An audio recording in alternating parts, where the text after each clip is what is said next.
And then, so all we have to do is dissolve the mind.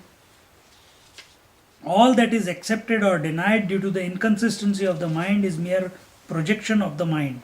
All is but Brahman. When Brahman alone is the firm understanding, the mind automatically gets negated. When the mind is no longer thinking about the world, is no longer thinking about the time space objectivity, it is only thinking about I am Brahman, I am Brahman, I am Brahman, I am Brahman. And it is not a japa, it is not a continuous repetition. It is automatically withdrawn from the world and it has become focused on its own nature. And in that contemplation of I am the infinite, I am the Brahman, I am all pervading, I am eternal, I am without beginning, without end. I am pervading the time, I am pervading the space, I am pervading everything. You take one of them, the mind has to stop if you can stay with that thought for a considerable period of time. How long? You first practice. Take, I am all pervasive. What does this all pervasive means? Let it start revealing itself. Mind has to stop. Because mind cannot ideate infinity. Mind cannot ideate all pervasiveness. Mind cannot ideate, it can use the word eternity, but it does not know the meaning of it. It does not know the meaning of it. Mind can speak the word, I am the master of the whole world, but what it means it cannot understand. It has to stop in order for that master to appear. See? Therefore, this ignorance can be removed by the knowledge that I am Brahman. And this can only be when we practice. Krishna tells Arjuna, Abhyasena tu kaunteya, only through practice. And here we are not talking about practice of physical practice or pranayam practice or japa practice. No, we are talking about contemplation, inquiry. What is the consequence of inquiring or holding on to this statement, I am Brahman? It's not a continuous repetition, I am Brahman, I am Brahman. No, I am Brahman. What does it mean? I am infinite. What is the consequence of that statement? That I am pervading everywhere. What does that mean? Oh, it means that I am pervading her, I am pervading the wall, I am pervading the carpet, I am pervading the camera, I am pervading the inert, I am pervading the conscious, I am pervading the nothingness, I am pervading everything. Yes, that is the consequence. But now you have thought it linearly, in a linear manner. Now think about it in totality. Mind has to stop.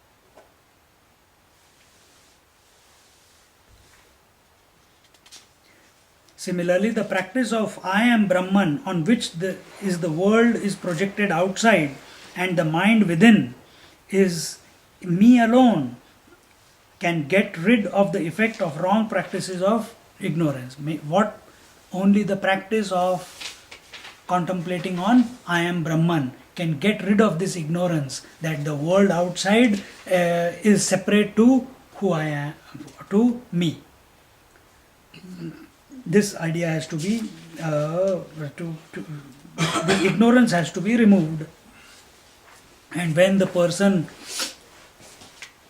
establishes himself in Brahman, in this infinitude, which is with the mind present or with the mind absent, does not matter. He has reached the Parama Padam. Parama means ultimate. Padam, the destination. I think the word here he has used is Parama Padam, the supreme state, supreme destination. That is the supreme destination. And this is the Vijnana. This is not this Paramapadam, the supreme destination that we have come to through inquiry, is not the state where the thoughts can take you. Thoughts can only indicate. Because everything that we have used, you cannot bring about a picture of it. You cannot bring an idea of it. Devotees can. They will say, oh, we reached Vaikuntha. In the Vaikuntha, everything is golden, golden. Hunger is not there, thirst is not there. I think and the food appears if I need. And I can, everything, that I am in the form, I am wearing nice clothes like Lord Krishna, Narayana. He can ideate that. But merging into the self, merging into Brahman, or through inquiry coming to understand that this consciousness that I am alone is the consciousness which is expressing as this entire, as the infinite. That is Paramapadam. So till here, in the last 2 or 3 verses, we saw the Jiva and Jagat point of view. And now we will see what is the third is the Ishvara. Now we have to contemplate what is Ishvara. See, until and unless we don't give proper place and understand, become clear about what is the individual, what is the world, and what is the Lord, what is this Ishvara, and what is the interrelationship between these three, till then the doubts will keep appearing on the mind on the seat of meditation. So now we have dealt. Who am I? We have dealt as a Jiva. That Jiva is essentially consciousness. What is the world? World is essentially consciousness. That also we have seen. Now what is Ishvara?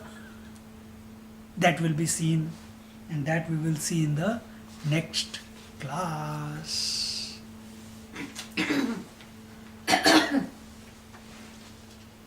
Next class might be a bit longer. I have to complete the text. So there are 10-15 verses. How many? 11 verses, I think. 22 again. 12 verses. 54. That, so we'll take it. So we will conclude it next week. 17 verse 15. So be prepared for that. That's all. 16 verse. You want to start early or not? I can start early. We can start early. Early is better, na? 7 o'clock. Come 6:45. Come 6:45. के 6:30 शुरू कर दें. 6:30 story. Why? कुछ जो बनाना वाला है वो तो I'll help you now in the. Anyway. Om Purnamada Purnamidam Purnat Purnamudachyate Purnasya Purnamadaya Purnameva Vashishyate. Om Shanti Shanti Shanti Hari Om Shri Gurubhyo Namah. Hari Om.